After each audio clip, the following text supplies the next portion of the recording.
Մարտի 18-ն է, գտնվում ենք Վաղարշապատ խոշորացված համայնքի, կարելի ասել հենց Էջմիածնի սրտում, մի քանի մետր, 1-2 կիլոմետր են կողմ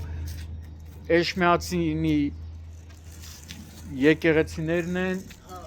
Էջմիածնի քաղաքապետարանն է, հիմա մենք գտնվում ենք Արամ Մանուկյան երկրորդ թաղամասի 4-րդ փողոցում, բայց այստեղ կարելի ասել բոլոր փողոցներն են նույն վիճակը, հիմա հենց որ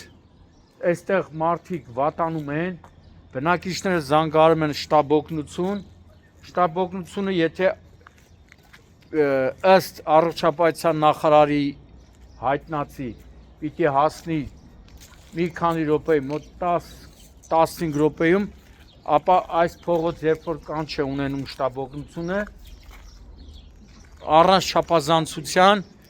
40 րոպե տևում է, մինչև շտաբ օգնությունը հասնում է բուժառույն։ Մարդիկ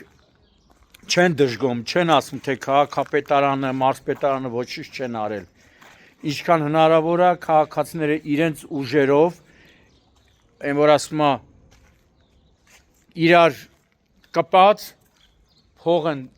հավաքել, տաշած ասֆալտը բերել, մասամբ լցել են, բայց անձրևը ամեն անգամ անձրևը գալիս է ու մի քանի օր հետո այս փոսերը նորից ի հայտ են գալի։ Հիմա մարդկանց խնդրանքն է, որպեսզի այս փողոցը, ոչ թե միայն այս փողոցը, այլ այս թաղամասի բոլոր փողոցները, քանի որ շարժը շատ է, բնակչության թիվը շատ է, գոնե հիմնանորոգվի։